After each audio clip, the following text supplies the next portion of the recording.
Sa isang nakakagulat na pag-atake sa mga pinuno ng gobyerno, si Bersamin at Lagdamyo ay nabuking sa umano'y maruruming galawang kanilang ginagawa. Ito ang resulta ng malalim na imbestigasyon na isinagawa ng mga kritiko ng administrasyon. Sa gitna ng mga kontrobersya ukol sa kanilang pag-uugali, ang mga kontra Marcos ay walang kagatol-gatol na itinulak ang kanilang pagsisibak sa pwesto. Ayon sa mga impormante, ang mga aligasyon laban kina Bersamin at Lagdamyo ay hindi lamang basta-basta. Lumutang ang mga insidente ng kanilang mga paglabag sa etika at pagmamalabi sa kanilang kapangyarihan. Ito ay nagtulak sa publiko na magsalita at igiit ang agarang pagtatanggal sa kanilang mga pwesto. Sa kabila ng mga depensa at tangkang pagtanggi, wala nang iba naging desisyon kundi ang pagtanggal kina Bersamin at Lagdamyo sa kanilang mga tungkulin. Ang pangyayaring ito ay nagdulot ng malaking pagbabago sa larangan ng pamamahala at nagbigay daan sa mga mas bagong leader upang mapalakas ang tiwala ng publiko sa kanilang pamumuno. Well, ito nga ang balitang ating pagkakatutukan. Ngunit bago ang lahat, siguraduhin mag-subscribe at i-hit ang notification bell para sa patuloy na pagtutok sa mga sulyap ng bagong balita sa tunay na boses ng masa.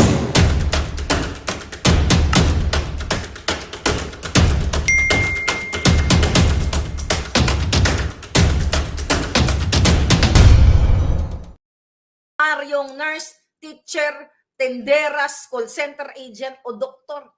Kaya kang ipakidnap ni Lisa kung gusto niya. Kaya kayong ipagurgur ng mga mga jutang ginimis na ito. Kaya ako galit na galit sa mga bangag na ito. Bangag, sabi nga ni Pangulong Duterte, umakyat kayo dyan lahat na mga bangag kayo, yung mga kaibigan ni Kuting. See, mga kababayan, bakit tinanggal si Governor? Kasi number one, ayaw sumunod ni Governor sa kanila na pinigilan siyang makiisa sa rally. Another number one, dahil nagsalita ito si Governor na ang mga kampo ni Marcos Jr. at ni Liza Ahas, lahat ng mga jutang ginimis, mga hinayupak, mga jutang ginimis, mga palangga, ay kasabwat sa scam o pagnanakaw sa AIX, pagnanakaw sa mga ayuda na para sana mapunta sa mga kabataan, pero kinakat nila from 5,000 dapat, bigay lang 1,000, 4,000 ilalagay sa bulsa ng mga jutang ginimis na ito. Kaya dapat nyo nang magsalita. Imagine nyo, tapos yun nga, ayaw sumunod, tatakutin ni Lagdameo. At what? Based ito sa press conference. And also, mga kababayan, sino ba ito mga putang inan ito, mga adiktos benedictos na ito? Ha? Sino ba kayo sa tingin ninyo? Dahil kayo dyan ay naupo sa illegal na pag-upo ni Marcos Jr. na nakipagsabuatan si Liza Ahas sa Smartmatic. Ayan, ulit-ulitin natin na signed affidavit ni Glenn Chong na si Marcos Jr. ay hindi nakakuha ng boto ng 31 million dahil si Lisa ang nagmaniobra at nakipagsabuatan sa Smartmatic. Sino yung mga jutang genius na yan, ng mga bangag na namumuno sa inyo? Mga bangag. You have to get up and speak up. Tapusin nyo na tong mga to. Dahil lalo kayong gigipitin. Again, governor na ito, meron siyang power, meron siyang koneksyon. Pero pinadalhan ng parang isang buong sandatahang lakas. 200 police. Baka mahigit pa. Para siya ay persahang tanggalin sa kanyang elected position.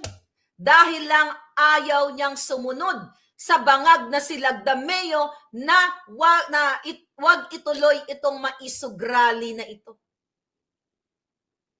At isa rin si Governor, okay, na advocate. At siya rin ang umaalma na hindi siya pumapayag sa jutang ginimis o persahang initiative.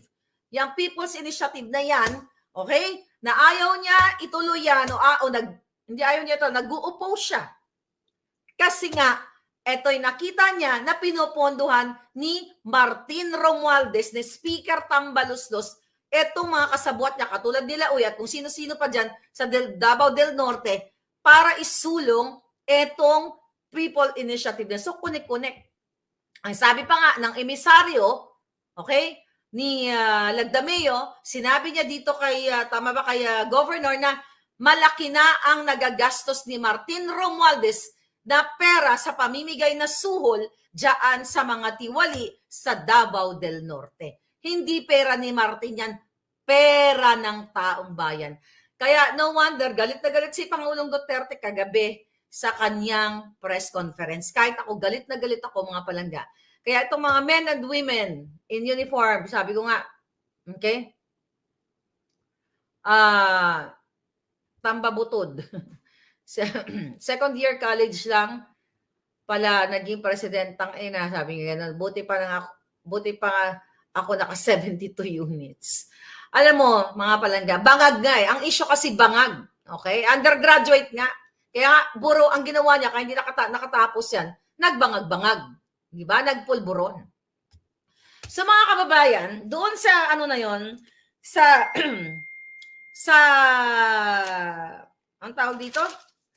Sa press conference na yon, kasi nga nangako na si Governor na magdi-deliver nga siya ng 100,000 katao na magiging part nung Maisog Rally na yon.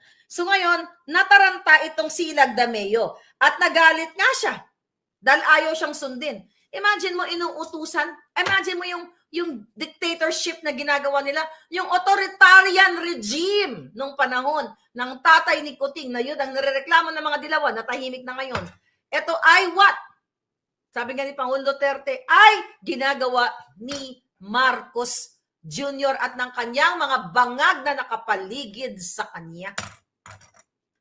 Ano pa ang inaantay? Halos ang AFP generals ay Ilocano. Sabi nito, they are all bow down in fear to Kuting. Sabi ni DW ngayon. I don't think so. Kahit mga Ilocano pa yan sa gilid na yung mga palangga, magsasalita din yung mga yan. Wow.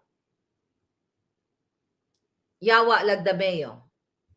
Lagmaw Mayo, Anto ng Kadiliman. Kaya nga dark choco, 'di ba? Mukhang bumagay sa kanya kasi ang chocolate ay madilim. Ngayon mga palangga, sabi dito ng emisaryo ni Lagdameo, kung hindi natin makukumbinsi si Governor, tatanggalin natin siya. Gagawa natin ng paraan. Tatamnan ng kaso. Imagine mo, kaya tinamnan siya.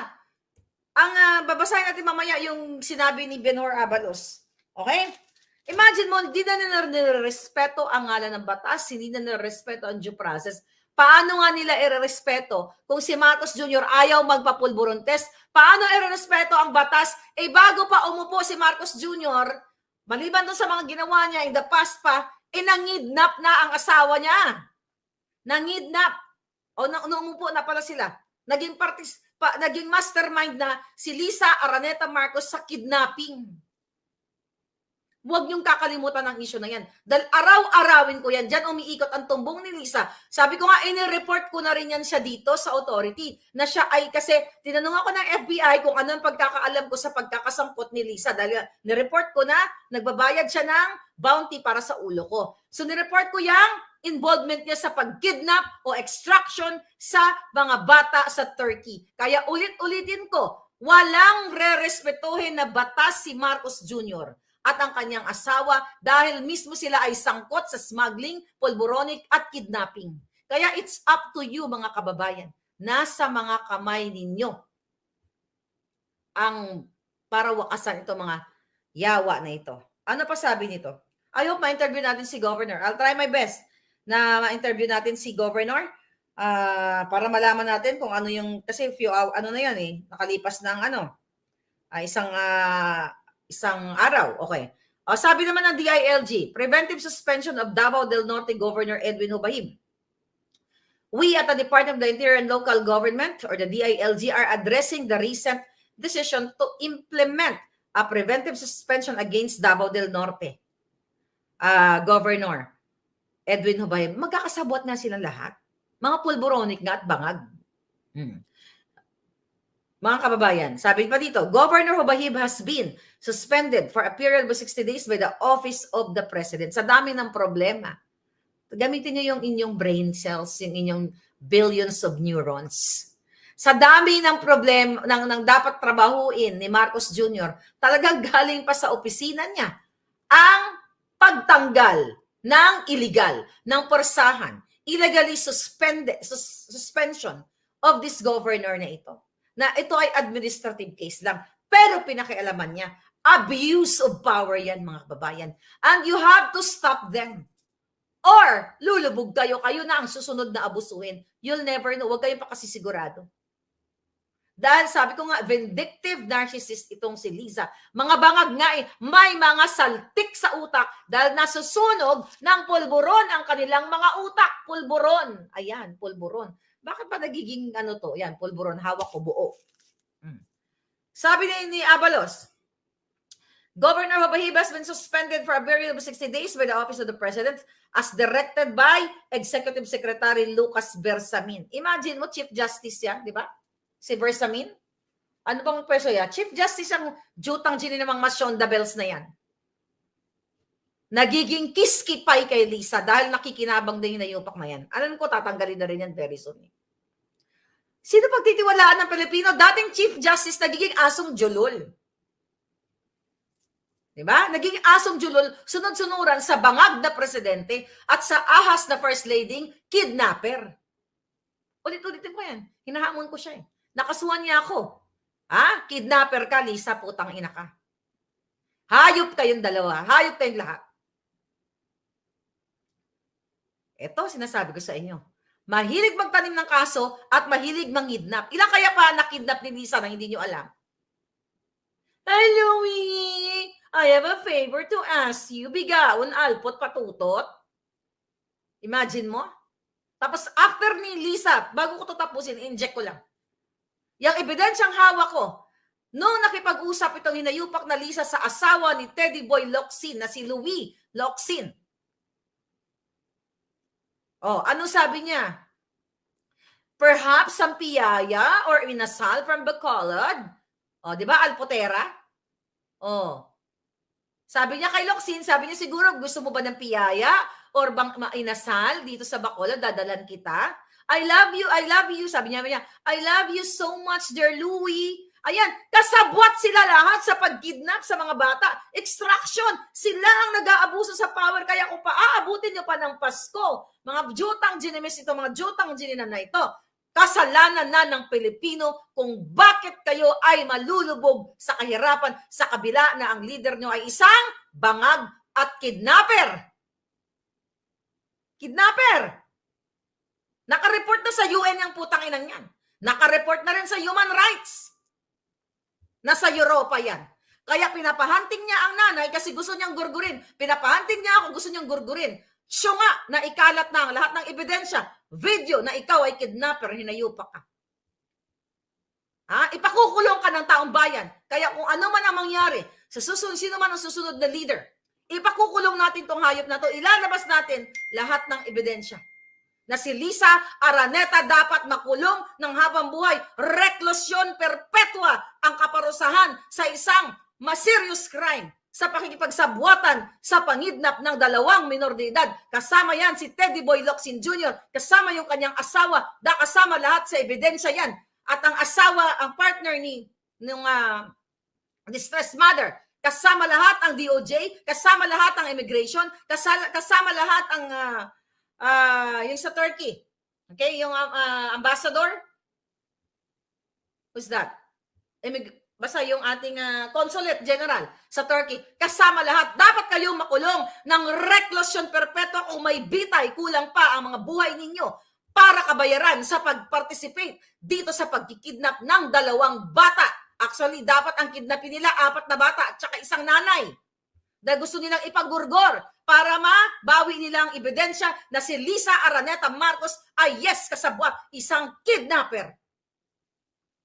Kasuhan mo kung buha ka ng Genemes ka para i-present na natin, mga kapalangga, ang ebidensya sa korte ng Amerika o ng korte kahit sa Mars, dadalhin natin lahat. Yang hayop na yan kaya gustong manggurgur dahil ikaw gago ka. Kidnapper ka, Lisa. Kasuhan mo ako, hinahamon kita, ikaw. Hindi yung mga tsuwari-warak mo. Nagiatay ka. Wala kang puso dahil demonyo ka. Ngayon itong gobernador, gusto nyo o tinaniman nyo. Dahil ayaw tinaniman nyo ng kaso, tinanggal nyo ng bawal sa batas ang ginagawa ninyo dahil ayaw sumunod sa kagdemonyohan nyo. Mga ginayupa kayo. Yeah. Ambassador ng Turkey, yung Henry Bensurto. Yan, kasabwat na yan. Henry Bensurto during that time. Lahat kayo kulang ang bitay sa mga kasong ginawa nyo sa Pilipino. Dapat sa inyo, buong, kung pwede lang 100 bitay. Mga kababayan, we're not gonna stop para panagutin itong mga hinayupak na ito. Suloy natin. Gago ka, Lisa, ha? Sabi pa dito itong ngiwi din. Si Abalos, we recognize the challenges faced by our officers during the implementation of the suspension order, and we commend their professionalism and dedication in upholding the law amidst any resistance encountered. Tangina, kayo pa ngayon ang nagkaroon ng challenge. You challenge. Ano sabi niya dyan? Okay? The challenges na hinarap. Pang-abuso nyo. Putang ina nyo. Kayo na nang-aabuso. Kayo nang gumawa ng illegal. Kayo pa ang naka-face ng challenge. Saan ba kayo pinanganak? Sa impyerno? Mga hayop mga palangga. Again, you have to move now or never. Dahil ang presidente nyo ay isang bangag ang nag-utos para tanggalin si Governor Hubahim na hindi ko naman kakilala yan. You know? Sa Hinagap, hindi ko nga alam na may isang Hubahim. Pero dahil siya po ay siya ay inaabuso ng no less than the pulboronic president, no less than the bangag Lagdameo, no less than the ahas Lisa. Si Lisa ang nagpapatakbo sa Pilipinas, kaya ang lakas niyang loob mangidnap ng bata. Bangag kasi. Sabi nga ni Duterte, umakyat sila sa Malacanang, mga bangag sila. Mga jutang ginemis. Ang mga hinayupak na yan. Di ba? Ngayon, kailangan nyong magkaisa. Ngayon, ito mga classmate din sa Pulburon, sabi ni Lawrence. Ano sabi? Yung mga kongreso, Senado, ayaw ko ito mga walang itlog dito, mga kongresa, mga taga-kongres at Senate. Kailan kayo tutubo ng lakas ng loob o ng tapang?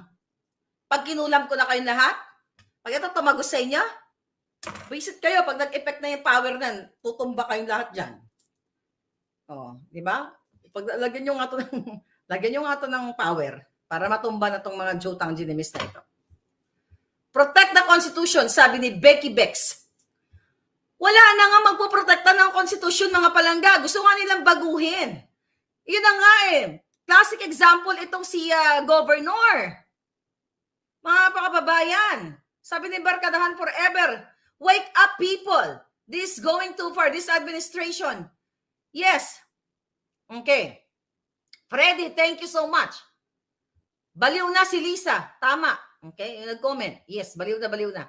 You know what? You know that already. Ngayon, ano pa mga pinagsasabi doon sa na to? Anong tawag dito? Ayun, yung mga dinorobo nila. Okay. Yun, napag-usapan na nga yung, nasabi ko na to, emergency cash transfer na dinanakaw ng mga kasabwat ni Liza na hindi binibigay sa mga beneficiaryo o beneficiaries. Mga palangga. Kaya itong gobyerno ninyo, again, ay isang polboronic na bonggang-bongga. Polboronic, bangag, kidnapper, ano pa, smuggler, andyan na lahat. Imagine niyo isususpend nila ang isang halal na governor dahil ayaw lang sumunod sa kanila, mga palangga. Kaya tama sinabi ni Pangulong Duterte. Imagine mo, nalaman natin kay Pangulong Duterte na yung lupa na ini-enjoy ng mga Florendo at Lagdameo ay isang ninakaw galing sa sa taong bayan. Ayan, dapat yan kung matanggal na si Kuting, dapat bawiin niya mga ninakaw nila. Yan ang ginagawa ng mga politiko, kaya sila ay pumapasok sa politika, hindi man lahat, para gamitin ang power, ang mandato para mangamkam ng lupa. At yan din ang ginagawa ni Lisa Tanas ni Kuting. Kaya kawawa talaga ang inyong mga tawag dyan, ang inyong mga kinabukasan, ang kinabukasan ng inyong mga anak. Ay, nako, nakakagalit. Mga palangga, nakakagalit ang ginagawa ng mga ito. Mga kababayan, ikalat. Okay, sabi ni Precia. Roa Danilo, thank you. BBM, Kuting resign. Ibig sabihin, best of friends si Don at Lisa Tanas kasi magkatropa ang mga asawa na, sabi ni Stella Carpio. Well, hindi man lahat. Kaya itong mga artistang, itong mga hitag, okay? Kaya pumapatol sila kahit karamihan, hindi ko naman sinabing lahat. Doon sa mga tiwaling politiko, pag wala na silang karir, okay? Meron mga ituloy yung kanilang mga lifestyle galing sa nakaw ng kanilang mga asawa sa kaba ng bayan. Kaya huwag kayo masyadong naghanga-hanga sa mga jutang ginemis na mga artistang pokpokita at mga artistang nakikinabang sa kaba ng bayan. Dahil sila, karamihan sa kanila, kanilang mga asawa, mga manggugurgur. Diba? Manggugurgur, mga abuso, magnanakaw, ang mga hinayupa. Ano to?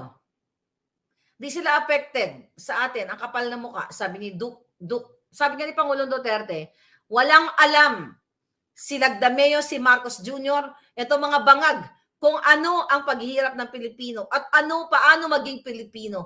Pag sinabing paano maging Pilipino, ibig sabihin kung paano maging mahirap, kung paano maranasan ang tunay na sitwasyon ng buhay ng isang Pilipino. Dahil nga lagi silang bangag.